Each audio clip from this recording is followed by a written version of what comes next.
Hello बच्चों। तो सबसे पहली इम्पॉर्टेंट बात कि चीटिंग नहीं करनी है, ईमानदारी से फेल हो जाना है, लेकिन चीटिंग करके अपना केस नहीं बनवाना वहाँ पे और बदनाम नहीं होना। और सबसे पहले पेपर आपका है ईवीएस का, फिर है राइटिंग स्किल। तो हम सबसे पहले ईवीएस की बात करेंगे। तो ये आपका क्वेश्चन पेपर है और इसमें आपको जो है सेक्शन 1 में है choose the correct answer, MCQ है। 2 नंबर का एक एमसीक्यू है, सीधे 2 नंबर। और इस तरह से पूरे पूरे नहीं लिखना है वहाँ पे, इस तरह से लिखना है कि फर्स्ट का ये आंसर है, इस तरह से लिखते हैं पेपर में और ये एक पेज में हो जाना है। फर्स्ट का सेकंड आंसर, फर्स्ट का थर्ड का क्या आंसर है, फर्स्ट का फोर्थ का क्या आंसर है, और बस ऑप्शन लिखने हैं आगे। तो इस तरीके से आपको 20 नंबर मिलेंगे, पूरी बुक से आएंगे एमसीक्यू, कहीं से भी कोई भी चैप्टर से। और ऐसा भी हो सकता है कि पेपर में आपको इस तरीके से भी दे दे, इस तरह से क्वेश्चन दे दे पूरी बुक से 2 नंबर के लिए। तो ऐसा भी हो सकता है, पेपर में चेंज आ जाता है, हर साल कुछ ना कुछ चेंज कर देते हैं। ये जो कभी फिक्स नहीं होता कि पेपर किस तरीके से आएगा, पेपर किसी भी तरीके से आ सकता है। और इस तरीके से अगर आपको आता है पेपर में, तो आपने 2 नंबर के लिए कितना कर एक्सप्लेन करना होता है। वहाँ पे लिखा भी होता है कि इतने वर्ड की लिमिट है। अगर ना हो तो आपने 6 या 8 का लाइनें लिखनी है, 6, 5 इतनी। मतलब एक पेज पे आपने 2 क्वेश्चन कर लेने हैं कंपल्सरी के, 2, 4, 6, 8, 10, 5 पेज में हो जाएंगे आपके। ठीक है, एक पेज की दोनों साइड को मिला के 5, मैं एक एक साइड को बोल रही हूँ 5 पेजेस। ठीक है, 1, 2, 3, 4, 5। और आपके 40 पेजेस होते हैं, ये भी दोनों साइड को मिला के 40 ही हैं। तो इस तरीके से आपका 5 पेज में हो जाएगा कंपल्सरी का। बाकी जितने पेजेस हैं उनमें अब आपने क्वेश्चन करने हैं फिर बड़े। तो इस तरीके से आपको 10-10 नंबर के लिए पूछे जाएंगे, 20 नंबर का भी पूछ सकते हैं। ठीक है, एक ही पूछ लें 20 नंबर के लिए, ऐसा भी हो सकता है। या 10-10 के लिए पूछें, या तो इस तरीके से पूछ सकते हैं 5-5 के लिए, एक 10 के लिए। और इसमें आपने एक क्वेश्चन चूज़ करना है, सेकंड या तो थर्ड, कोई एक, और उसके पार्ट करने हैं। सेकंड क्वेश्चन चूज़ करा है तो उसने ये भी करना है, ये भी करना है। और इस सब्जेक्ट में आपको कोई छूट नहीं है, आपको पूरी बुक करनी है। और इसमें कोई इम्पोर्टेंट नहीं होता, इम्पोर्टेंट ईवीएस में नहीं होता है, और राइटिंग स्किल में भी नहीं होता है। और इस बुक में आपको सारे के सारे चैप्टर पढ़ने हैं, कुछ भी आ जाएगा आपको। ठीक है, मिक्स होके आएगा, कोई भी क्वेश्चन पूछ लेंगे आपको यूनिट में से। वैसे तो पूरी बुक की पढ़नी होती है, क्योंकि अगर आप एक पार्ट चूज कर रहे हो तो दूसरा आपको कंपलसरी के लिए पढ़ना ही पड़ेगा। तो आपको अगर 20 नंबर का क्वेश्चन आएगा तो आपने 5 कर पेजेस का आंसर लिख देना है। मतलब ये इस तरह से 5 पेजेस का आप एक्सप्लेन करोगे तो आप थोड़े सेफ रहोगे। इतना करना इम्पॉर्टेंट है, कंपल्सरी नहीं है लेकिन इम्पॉर्टेंट है। जिस टीचर को ज़्यादा मतलब देखना होगा कि भाई इस बच्चे ने काफ़ी ज़्यादा एक्सप्लेन किया है। और 5 पेजेस का आपका हो जाएगा, क्योंकि डायग्राम भी होते हैं, फ्लो चार्ट लिखोगे हेडिंग वाइज, सब हेडिंग वाइज, तो लाइनें एक एक छोड़ के हेडिंग लिखोगे, सब हेडिंग। तो इतना कर आपका हो जाएगा। बुक में देखने में वो कम लगते हैं, जब आप अपनी राइटिंग में लिखोगे तो वो ज़्यादा हो जाएगा। तो मैं आपको ये नहीं बोल रही कि पेज भरने हैं, पेज भरना मतलब कि पेजेस लिख के आगे पर पता नहीं क्या लिखा है उस पे, तो उसके आपको नंबर नहीं मिलने वाले। आंसर चाहिए आपका सही ढंग का, उसमें गप्पे नहीं लगानी है वहाँ पे, या कुछ भी आप लिख के आ जा रहे हो। आपने जो है वहाँ पे बुक की लैंग्वेज लिखनी है, थोड़ी बहुत अपनी लैंग्वेज लिखनी है, लेकिन सेंस होनी चाहिए आंसर की। बिना सेंस वाला आंसर नहीं होना चाहिए। अच्छी तरह से लिखना है, क्वालिटी अच्छी होनी चाहिए आंसर की, कि क्वेश्चन पूछा है उससे रिलेटेड आंसर है। तो ऐसा है ना कि जिस टीचर को ज़्यादा एक्सप्लेन किया हुआ चाहिए, वो टीचर भी खुश हो जाएगा, और जो टीचर इस बच्चे ने ये हाथ से लिखा है इतना, मतलब काफ़ी ज़्यादा एक्सप्लेन कर दिया है, ये नहीं देखेगा, वो देखेगा सिर्फ क्वालिटी, तो वो टीचर भी खुश हो जाएगा। और आपके नंबर आपको मिलेंगे मिलेंगे, तो अब लिखा है मैंने कि सेफ है भाई, इतना कर आप कर लो। 10 मार्क्स के लिए आप 3 कर लिख लो, 5 मार्क्स के लिए 2 कर लिख ही लो, मतलब इतना एक्सप्लेन कर लो, ना कि पेज भरना बोल रही हूँ मैं। एक्सप्लेन करने को बोल रही हूँ मैं, किस तरह से बताऊँ कि कितना कर एक्सप्लेन करना है आपने। ऐसे बोलते हैं ना कि ज़्यादा से ज़्यादा एक्सप्लेन कर देना, अब कितना कर एक्सप्लेन करना। तो 5 नंबर के लिए आप 2 कर पेज का एक्सप्लेन कर लो आंसर। तो इस तरीके से अगर आप देखोगे 10 नंबर के क्वेश्चन करने होते हैं आपने 8, तो 24 पेज में हो जाएगा, और 1 पेज में कंपल्सरी हो जाएगा। अगर आपको एमसीक्यू आते हैं तो 25 पेजेस में हो जाएगा आपका पूरा। और अगर आपको आते हैं दूसरी तरह से क्वेश्चन, कंपल्सरी के लिए दूसरे वाले 2-2 नंबर के लिए लिखो तो 5 पेजेस, 29 पेजेस होंगे।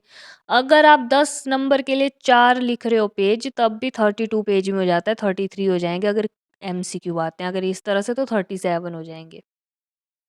अब ऐसा हो सकता है कि क्वेश्चन जो है 10 नंबर के लिए पूछा गया है ऐसा कि उसका होना है आंसर थोड़ा सा ही, लाइक 2 पेजेस का ही, या 2.5, मतलब इसका भी थोड़ा सा आधा जैसा, तो उतना भी कर सकते हो। और क्वालिटी रखनी है, ऐसा नहीं कुछ भी लिख के आ गए और बोलोगे कि हमने तो बहुत लिखा लेकिन टीचर ने हमको फेल कर दिया। अब लिखा क्या है उस पे डिपेंड करता है आपका पास होना।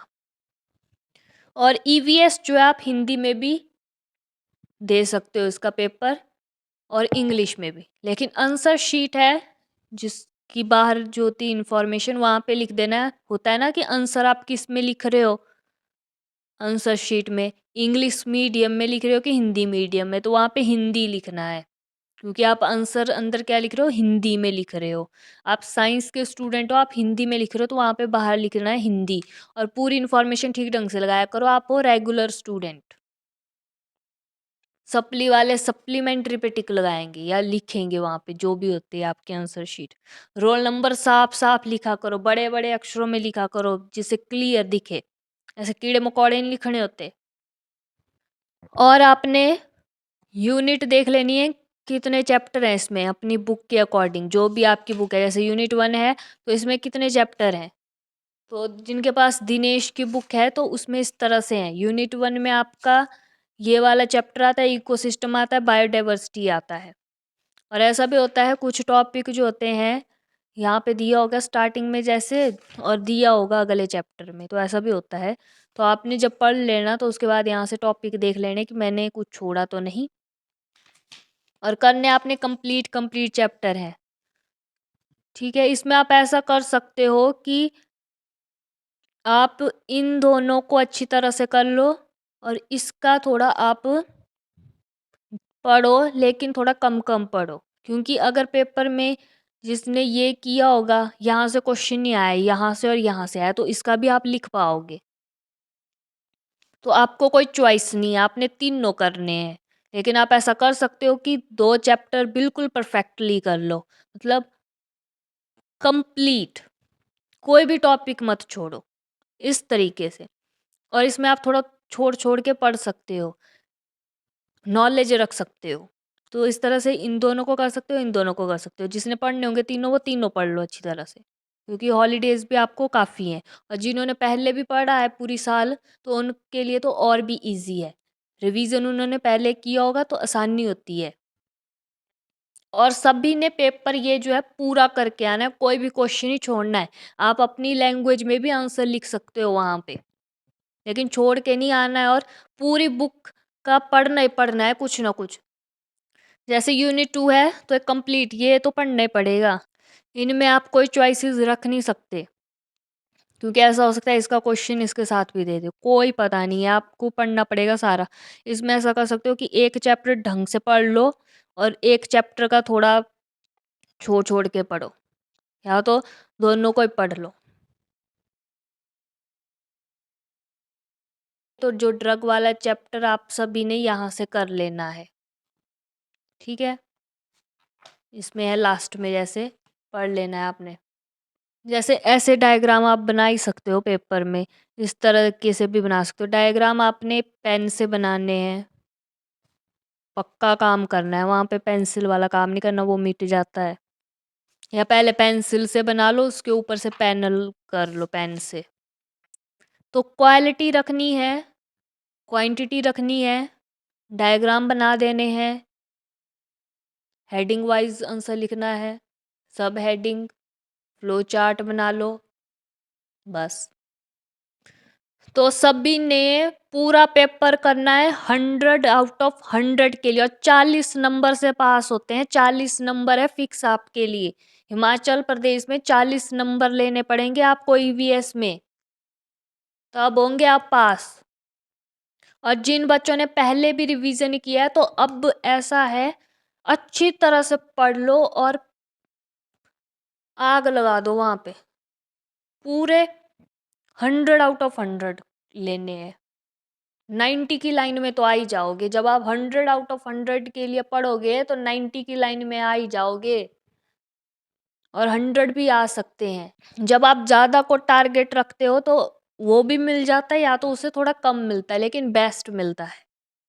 और बाकी भी जिन्होंने कम पढ़ा है, जिन्होंने कभी पढ़ा ही नहीं है, पूरी साल ऐसे ही रहे, तो वो भी अभी मेहनत करो अच्छी तरह से, और पूरा पेपर करके आना है, कोई भी क्वेश्चन नहीं छोड़ना है।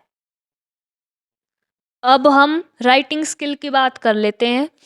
तो इसमें आपके लिए सारा कंपलसरी है, ठीक है, कोई चॉइस नहीं है, आपको करना ही करना है ये सारा कुछ। डायरी एंट्री पढ़नी है, पैराग्राफ राइटिंग भी पढ़नी है, समरी नोट मेकिंग दोनों साथ में आते हैं, फॉर्मल इनफॉर्मल भी पढ़ना है, CV resume writing with covering letter, report writing भी करनी है, इंटरव्यू भी करना है, फीचर आर्टिकल भी करना है, नोटिस राइटिंग भी करनी है। और इस पेपर में आपका फॉर्मेट देखा जाता है कि आपने किस तरीके से लिखा है, डायरी एंट्री को किस तरीके से लिखा है, पैराग्राफ को किस तरीके से लिखा है। जैसे यहाँ पे क्या पूछा है, डायरी एंट्री आई है, ये भी डायरी एंट्री आई है, दोनों में से कोई एक करनी थी। यहाँ से पूछा गया कवरिंग लेटर विद रिज्यूम, ज़्यादातर ना हमेशा टीचर के लिए तो पूछा ही जाता है रिज्यूम। फिर लेटर आ जाएगा, फिर आपको नोटिस आएगा, और ये हमने छोटी क्लास में पढ़े हैं 11th 12th में। पैराग्राफ राइटिंग, रिपोर्ट, ये इंटरव्यू देखो कंपलसरी है, इंटरव्यू दोनों इंटरव्यू आए हैं, ये एक इंटरव्यू करना है। और यहाँ पे ये है, इसकी हेडिंग बनानी है, सब हेडिंग बनानी है, टाइटल देना है, समरी भी लिखनी है।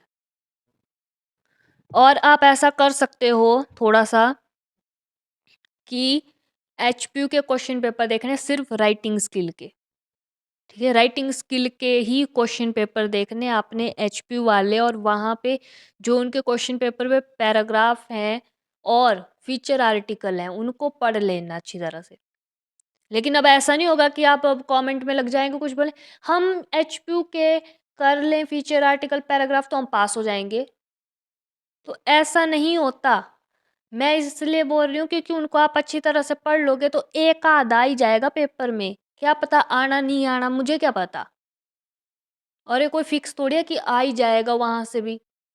इससे ऐसा है कि आप थोड़ा सा मैचिंग जैसा पूछ लें, तो ऐसा थोड़ा आपको आइडिया और लगेगा। और आपको जो है बुक के पढ़ने पड़ेंगे सारे पैराग्राफ और फीचर आर्टिकल, तब जाके आपको नॉलेज आएगी पैराग्राफ लिखने की। लाइनें तब बनेंगी वहाँ पे दिमाग में, ऐसे बिना पढ़े नहीं बनेंगी वहाँ पे लाइनें दिमाग में। और ठीक ढंग से लिखना है, वहाँ पे स्पेलिंग की मिस्टेक्स नहीं होनी चाहिए। और इसमें ऐसा नहीं चलेगा भाई कुछ पढ़ लिया तो हो जाएंगे हम पास। तो इस बुक के मैंने पीडीएफ देने हैं आपको, आपने ये पढ़ लेने, ठीक है। और ये जो एक्स्ट्रा आगे दिया है ना इनके बारे में, इनको भी पढ़ लेना। कई बार क्या पता पूछ लें पेपर में कि difference between CV and resume, पूछ भी सकते हैं, कोई पता नहीं होता। तो इनकी थोड़ी नॉलेज रखना, जो एक्स्ट्रा नॉलेज दी है आपको। और फॉर्मेट किस तरीके से होना है आपका, जैसे ये है डायरी एंट्री, तो आपने एक पेज पे ही लिखनी है। अब इसमें नहीं होगा आपका कि भाई आपने ज़्यादा से ज़्यादा एक्सप्लेन करना है, वो ईवीएस में ही चलेगा, सिर्फ only and only in EVS. इसमें एक पेज पे डायरी एंट्री लिखनी है। बॉक्स वाली चीजें एक पेज पे होती हैं, अगले पेज पे नहीं होंगी। भैया 10 पेज पे लिख दिया नीचे जैसे और अगले पेज पे लिख रहे हैं, आपने एक पेज पे लिखना है। आपके टीचर ने आपको बताया उस तरीके से कर सकते हो, इस तरीके से भी कर सकते हो, ठीक है। ऐसा नहीं है कि भाई मेरे तरीके से ही करना है, आप अपने टीचर के तरीके से भी लिख सकते हो, वो भी ठीक है और ये भी ठीक है।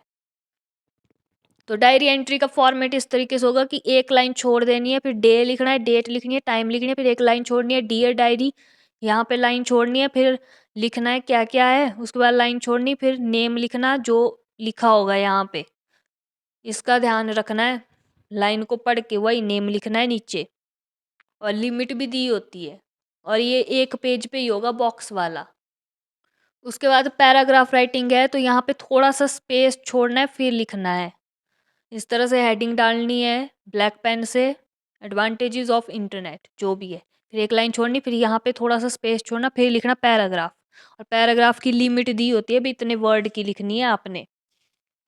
जैसे यहाँ पे लिखा है 100 वर्ड या 80 वर्ड्स, 6 नंबर का है कुल, थोड़ा सा ही लिखना है। और ये तो बुक में होता है अभी एनुअल प्राइज डिस्ट्रीब्यूशन, तो बुक से पढ़ोगे तो वहाँ पे हो जाएगा, लिख दोगे आप बढ़िया सा। फिर नोट मेकिंग है, तो नोट मेकिंग में आपने सीधा आंसर लिखना है, ये नोट ये नहीं लिखना, ठीक है, इसको मत लिख देना कहीं, ये पूरा लिखने लग गए। सीधा लिखना है 8th A answer, 8th B answer, 8th C answer. Title इस तरीके से, नोट्स इस तरीके से लिखने हैं। जैसे ये है ना 8th ए आंसर नोट्स, ऐसे लिखना 8th ए आंसर नोट्स, फिर एक लाइन छोड़ के हेडिंग, फिर सब हेडिंग देनी है, यहाँ से देनी है थोड़े आगे से, यहाँ पे थोड़े नज़दीक दे दिए, यहाँ से जैसे बीच में से थोड़े आगे से, काफ़ी जगह छोड़नी है, यहाँ से देनी है सब हेडिंग्स। फिर एब्रीवेशन बॉक्स में होना चाहिए। ये सब कुछ आपको पीडीएफ होगा, डिस्क्रिप्शन में लिंक होगे, वहाँ से देख लेना। यहाँ पे थोड़ा सा स्पेस छोड़ना है, यहाँ पे देखो एक लाइन छोड़ी है, फिर लिखी है डेट, फिर लाइन छोड़ी है, फिर इस तरीके से फॉर्मल, इस तरीके से यहाँ पे ये ब्लैक पेन से लिखना है, यह कवरिंग लेटर। फिर यहाँ से रिज्यूम है, रिज्यूम सीवी एक चीज़ है। सीवी जो होता है ना, वो होती है ये जो एकेडमिक क्वालिफिकेशन है, इसको ये आ जाते हैं रिज्यूम में। फिर रिपोर्ट राइटिंग है, ये ब्लैक पेन से लिखना है, रिपोर्ट भी छोटी होती है। और नोटिस, नोटिस बॉक्स में होता है, और ये एक पेज पे होगा, और बहुत छोटा नोटिस होता है, 50 वर्ड लिमिट होती है। और इंटरव्यू इस तरीके से लिखना है, लाइन नहीं छोड़नी है, इस तरह से इकट्ठे लिखना है। फीचर आर्टिकल है, इस तरीके से जो नेम है वहाँ यहाँ पे लिखना है, फिर एक लाइन छोड़नी है, फिर यहाँ पे थोड़ा थोड़ा स्पेस छोड़ना है, फिर लिखना है आर्टिकल। देख लो कितनी जगह छोड़ी है, एक बराबर है। तो इस हिसाब से है। ईवीएस और राइटिंग स्किल में आपको कोई छूट नहीं है, आपको सारा सारा करना है। ईवीएस की भी पूरी बुक करनी है, और राइटिंग स्किल का भी जितना आपका सिलेबस है वो सारा ही करना है।